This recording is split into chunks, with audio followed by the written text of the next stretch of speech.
দুইজন ফেরেশতা হাসরের ময়দানে দাঁড়াবে, একজন আমলনামা নেবে, একজন আল্লাহর সামনে ওই ব্যক্তির যাবতীয় কর্মকাণ্ড বলবে।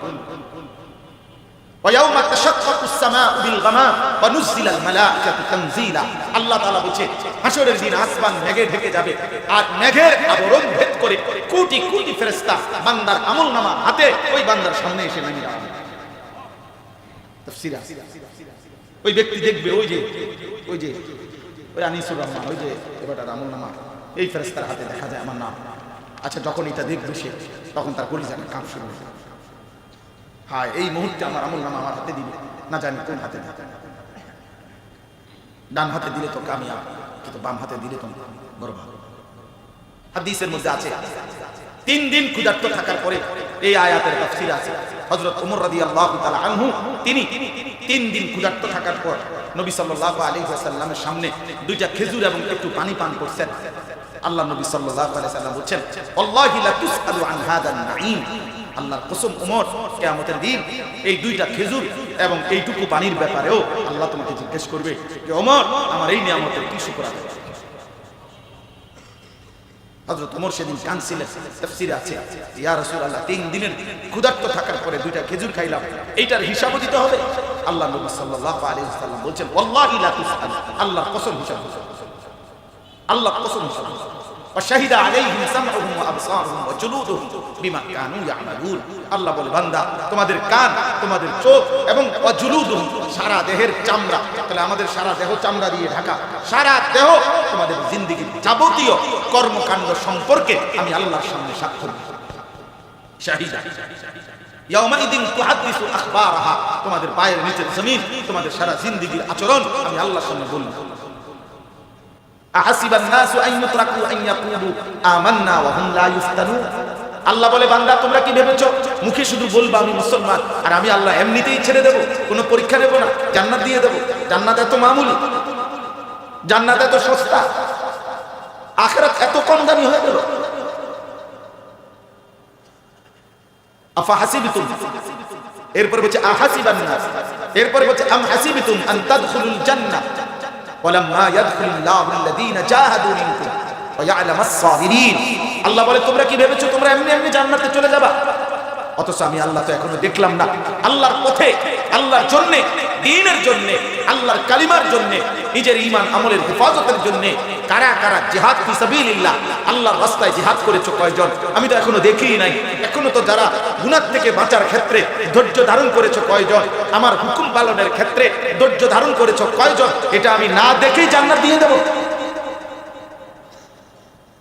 আল্লাহ তাআলা বলেন, একটা গুরুত্বপূর্ণ কথা মনে রাখবেন, ছেলেরা, বাপ, নওজোয়ান, যার বিবেক আছে, দোস্ত, আমি তোমাকে বলছি, আল্লাহ কোরআনে আহ্বান করছে বারবার যে হে আমার বান্দা, জমিন ঘুরে দেখো, ইতিহাসের পাতা উল্টায়া দেখো, এই পৃথিবীতে যুগে যুগে তুমি যা করছো তোমার সাথে তুমি মিলায় নাও যে তোমার মতো আচরণ এই পৃথিবীতে আর কেউ করেছিল কিনা, আর তাদের পরিণতি কি হয়েছিল তুমি একটু খবর নাও। মিথ্যাবাদীর পরিণতি কি হয়েছে? ফানজুরু কাইফা কানা আকিবাতুল মুকাদ্দিবিন। আল্লাহ বলে, বান্দা দেখো না মিথ্যাবাদীদের যুগে যুগে পরিণতি কি হয়েছে। ফানজুরু কাইফা কানা আকিবাতুল মুফসিদিন, জমিনে যারা ফাসাদ করত তাদের পরিণতি কি হয়েছে বান্দা দেখো। ফানজুরু কাইফা কানা আকিবাতুল মুনদারিন, আল্লাহ বলে দেখো আমি আল্লাহ যাদেরকে নবীর মাধ্যমে, রাসূলের মাধ্যমে, আসমানি কিতাবের মাধ্যমে ভয় দেখাইছিলাম, অথচ তারা আমার কথা শুনে নাই, তাদের পরিণতি কি হয়েছিল দেখো।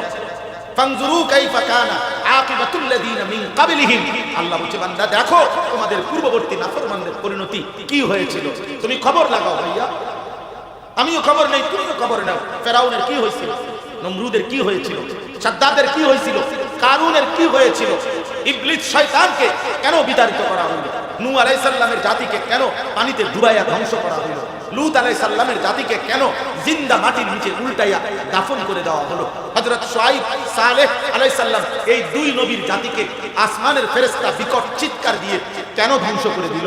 ভাইয়া বলো, বলো ভাই, ফেরাউন কেন ডুবে গেল? তাহলে এই একই পরিণতি কি তোমার হবে না? নাফরমানের পরিণতি কি হবে এটা বোঝা যায় না? আল্লাহ তাআলা কোরআনে বারবার বলছেন, বারবার বলছেন আল্লাহ তাআলা কোরআনুল কারীমের মধ্যে। কোরআনুল কারীমে আছে সূরা আরাফের মধ্যে, ফালানাসআলান্নাল্লাযীনা উরসিলা ইলাইহিম ওয়ালানাসআলান্নাল মুরসালিন। আমি আল্লাহ তাআলা প্রত্যেকটা মানুষকে জিজ্ঞেস করব আমার নবী বলার পরে তুমি কি আচরণ করেছিলে। আমি প্রত্যেকটা নবীকে জিজ্ঞেস করব তুমি আমার বান্দাদের কাছে কি বলেছিলে, তুমি কি করছিলা। আল্লাহ জিজ্ঞেস করবে, বান্দা 28 জানুয়ারি এক মৌলবী তোমারে বলছিল আখিরাতের কথা, আমি আমার পক্ষ থেকে তোমার কাছে শুনাইছিলাম এই কথা, তুমি কি বলেছিলে। আবার নবী রাসূল এবং তাদের ওয়ারিস উলামা ওনাদেরকে আল্লাহ বলবেন তোমরা কি বলেছিলে বলো। তখন কেমনে লড়ে যাবেন, সরে যাবেন কেমনে বলে। এই জন্য আমি যুবক ভাই অনেক দিন আমি অনেক সময় বলছি যে আমি নওজোয়ান, আমি সেদিন হাসরের মাঠে বলবো যে মাওলা আমি বলেছিলাম তোমার বান্দাদের, আমি বলেছিলাম আখিরাতের, আমি বলেছিলাম জাহান্নামের, সেদিন আমি বলেছিলাম। আমরা বলেছি আপনাদের কাছে, আপনারা খামখেয়ালি মনে করছেন। আলাম তাকুন আয়াতি তুতলা আলাইকুম ফাকুনতুম বিহা তুকাদ্দিবুন।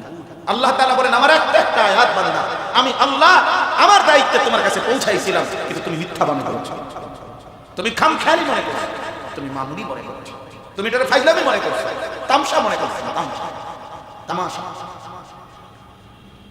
এই জন্য ভাই আমার, বন্ধু আমার, আমি অনুরোধ করছি প্রত্যেকে নিজের দিকে নজর দিতে বলেন ইনশাআল্লাহ, নিজের দিকে আত্ম উপলব্ধি করে। আমিও আপনি দুজন হিসাব মিলা। আমাদের শায়েখ আরিফ বিল্লাহ হাকিমুন নফস আল্লামা মুফতি মুশতাকুর নবী কাসিম আমার ব্যক্তিগতভাবে শায়েখ অনেক দিন বলছে মাওলানা ওয়াজ মাহফিলের কারণে যেন জামাত ছুটে না যায়, ওয়াজ মাহফিলের কারণে যেন নামাজ ছুটে না যায়, জামাত ছুটে না যায়। অর্থাৎ সেদিন কিছুদিন আগে বলছে মাওলানা এই ওয়াজ মাহফিল হইতে পারে যেদিন আমাদের মৃত্যু হবে সেদিনও পৃথিবীতে ইমানদারও থাকবে, নাফরমানও থাকবে, অনুগত অবাধ্য থাকবে, কিন্তু আমি যদি আমার আখিরাত বরবাদ করি, হইতে পারে আমার মৃত্যুর পরে কেউ বদলে যাবে, কিন্তু আমি যদি আমার আখিরাত নষ্ট করি তাহলে আমি কি জবাব দেব বল। হইতে পারে ছেলেটা পাল্টে যাবে, ভালো হয়ে গেল, কিন্তু আমি যদি নিজের আখিরাত নষ্ট করি, নিজের ঈমান আমল আখিরাত নষ্ট করি, তো আমি কি বলবো, কি বলবো। আল্লাহ আমাদেরকে বিবেক দান করে, আমাদের সবাই আমরা নিজেদের জীবনের ব্যাপারে যত্নবান, এটা একটা বিবেকের কথা।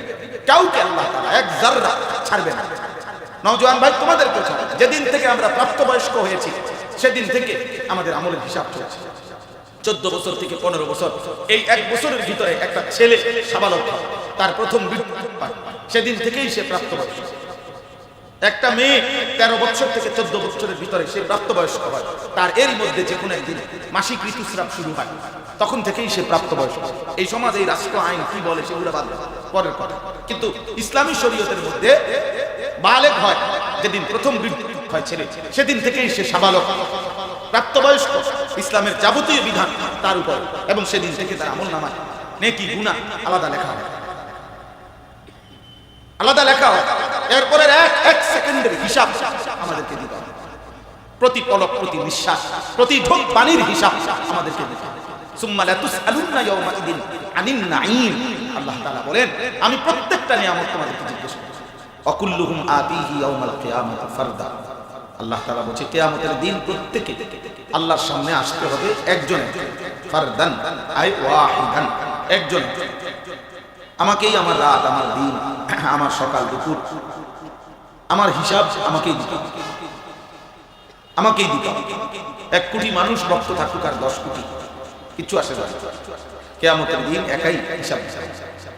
কোরআনুল কারীমের মধ্যে আছে আল্লাহ তাআলা বলেন ওয়াকিফুহুম ইন্নাহুম মাসউলুন। আল্লাহ বলবেন ফেরেশতাদেরকে, আমার বান্দাদেরকে সারিবদ্ধভাবে দাঁড় করা, আমি আল্লাহ একজন একজন করে জিজ্ঞেস করব। মা লাকুম লা তানাসুন। আল্লাহ বলবেন তোমরা পরস্পরকে আজ হাসরের ময়দানে সাহায্য করছো না, তুমি ওর পক্ষে বলো, লাগে না চিল্লাই কেন লেগে বলো, কি হলো তুমি বলো না কেন। আল্লাহ বলল মা লাকুম লা তানাসুন, কি হলো তোমাদের, একজন আরেকজনকে সাহায্য করছো না।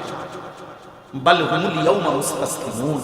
আল্লাহ বলে না, বরং আজ সবাই আমি আল্লাহর সামনে মাথা নিয়ে আত্মসমর্পণ করে একজন আলাদা আলাদা। এই কথাটা বোঝা উচিত, এই কথাটা আমাদের প্রত্যেকের বোঝা।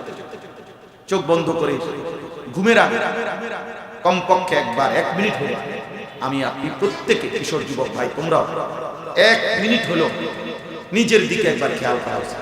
আজকে সারা দিনে আমি আনিসুর রহমান, আমি ব্যক্তি আনিস, আমার হালাত, দেশ জাতি কি হয়েছে না হয়েছে সব। 12 তারিখের পরও বাংলাদেশের নির্বাচন, 12 তারিখ পৃথিবীর শেষ নির্বাচন বলে। 12 তারিখ কি ইসরাফিল ফুল দিবে? এরপরও সূর্য উঠবে, চাঁদ উঠবে, রোদ উঠবে, বৃষ্টি আসবে। اللهم صل على محمد وعلى آل محمد كما صليت على إبراهيم وعلى آل إبراهيم إنك حميد مجيد اللهم بارك على محمد وعلى آل محمد كما باركت على إبراهيم وعلى آل إبراهيم إنك حميد مجيد سبحانك لا علم لنا إلا ما علمتنا إنك أنت العليم الحكيم الحمد لله আল্লাহ পাক রব্বুল ইজ্জত যুল জালাল ওয়াল ইকরামের ফজল কারাম, রব্বুল আলামিনের অপরিসীম ইহসান, মেহেরবানি, দয়া, আল্লাহ তাআলা আমাদেরকে আজ 28 জানুয়ারি 2026 রোজ বুধবার গাজীপুর শ্রীপুর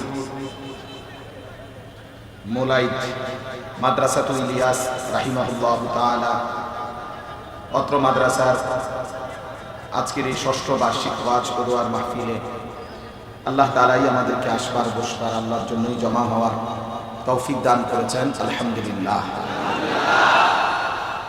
পবিত্র কোরআনুল কারীমের 2 নম্বর পারা 2 নম্বর সূরা, সূরাটির নাম হচ্ছে সূরায়ে বাকারা।